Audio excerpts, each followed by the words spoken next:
They told me for years there was no money in podcasting. Well, they were all wrong. All right, so let's focus more on Moneda Moves.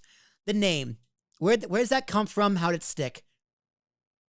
Yeah, this was like, so I launched the newsletter in 2017, I want to say. I was still at CNBC, and I was like, oh, I'm having a really hard time pitching stories about Latinos and money to some national publications. So I'm just going to make my own newsletter. And I shared it with my journalist friends. And this was around the time that Cardi B came out with that rendition to the Boogaloo song, I Like It Like That. And it's called I Like It. And it's with Bad Bunny, who's also a favorite rapper of mine. And yeah, this was the rise of Cardi B. And one of her like taglines was like money moves. And so it's just like, she's Latina, moneda, money. Moneda means coins. It's equivalent to money when you're talking like casually in Spanish. I was like, we're going to call it Moneda Moves. It's catchy. It rolls off the tongue. My journalist friends thought it was a kick.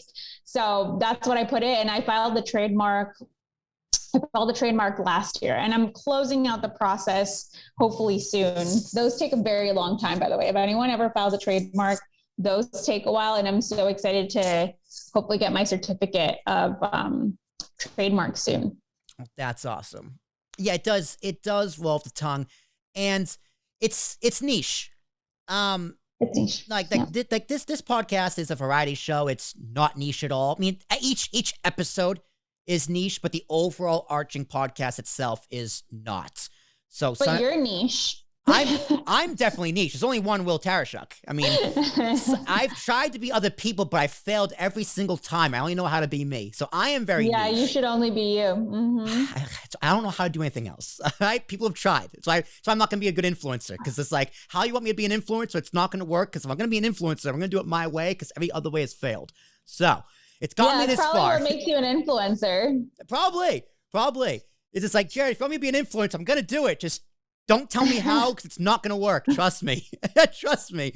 But I bring up niche because you are Latin. You are Mexican, correct? Mexican. I'm Mexican. Mexican. Mm-hmm. So I don't know what it is in the past few years. I'll say past 5-8 years or so.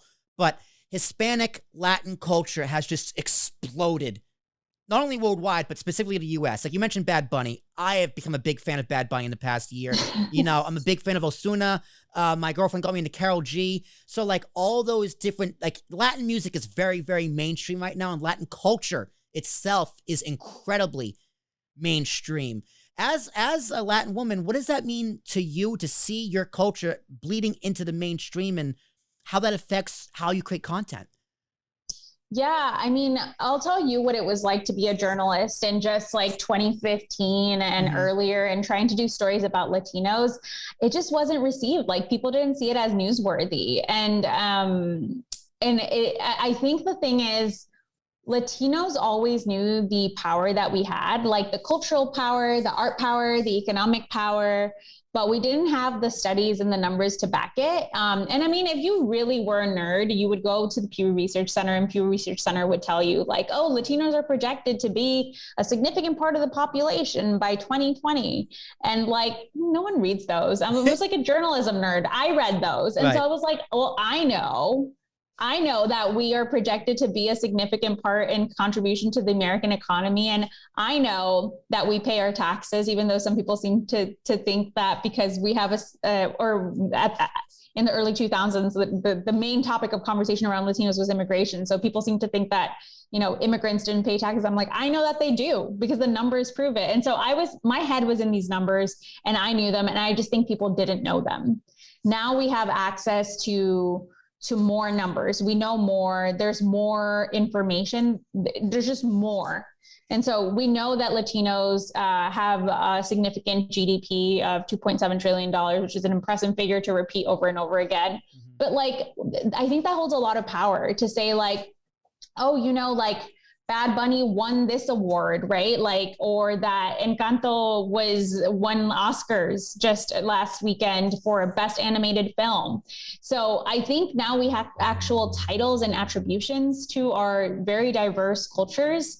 And that has been huge. It's validating. And I think validation matters. I think sometimes people say like, oh, you don't need validation, but like actually, like when you think about like political influence, we were talking about influencers, when you're talking about like political and like cultural influence, validation totally matters. Are you kidding me? Like the world runs on money and like validation, power, right? It's like people confirming, yes, you have power. And that's huge because that gives you access to so many more doors to open. We've always known, like, also the other thing is Latinos are so diverse, right? Like we're politically diverse. And that's the thing that I still don't think like people fully understand.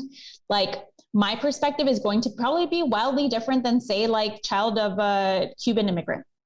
Just like political history and just the way that they came and their upbringing. And another Mexican might have a completely different perspective. And so I think I think where we're at right now, it's great to see the representation. We need to break away from like the one-dimensional or two-dimensional like Latino, you know, like brown cartoon waving hello at the screen. Like we're so much more than that. Right. And I think it's just going to take a little bit for us to be like pushed in that direction.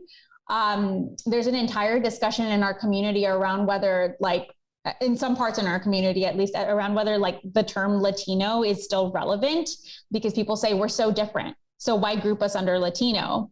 And the truth is this is my opinion. I think Latino is a political term, but it is a powerful term because it is a political term that can be used to garner positive impact and garner influence if used wisely. So that's my take on that. But I am really excited to see representation of diverse cultures. And I definitely want to be an active player in it, which is why I do what I do.